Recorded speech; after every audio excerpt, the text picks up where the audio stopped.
সাউথের দিকে সকালে কলকাতা যাওয়ার যে ট্রেনগুলো হয় সেখানে উঠতে আমার ভীষণ লাগে ভয়। আপনি যদি প্রথমবার ভুল করে উঠে যান তাহলে বস আপনার বেরিয়ে যাবে প্রাণ। কেন বলছি ভিডিওটা দেখুন। নাম্বার 1, ওখানে জায়গা সবার কেনা আর নতুন লোক ওঠা মানা।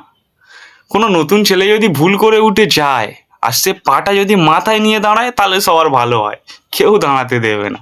2, বারবার শুনবেন একটাই স্লোগান, দাদা একটু চেপে দাঁড়ান। গেট কখনো ফাঁকা যায় না আর এই স্লোগান কখনো বন্ধ হয় না। 3 জনের সিট, 6 জনে পুরো ফিট, কোনো অসুবিধা নেই বস। ওইখানে পিছনের ঠেকো দেওয়াটাই বিরাট ভাগ্যের ব্যাপার। দাঁড়ানোটা বিশাল ব্যাপার আর পিছনের ঠেকো। ওইসব ট্রেনে কখনো টিটি ওঠে না বস। টিটি জানে যে উঠলে আমার বার করে দেবে রস।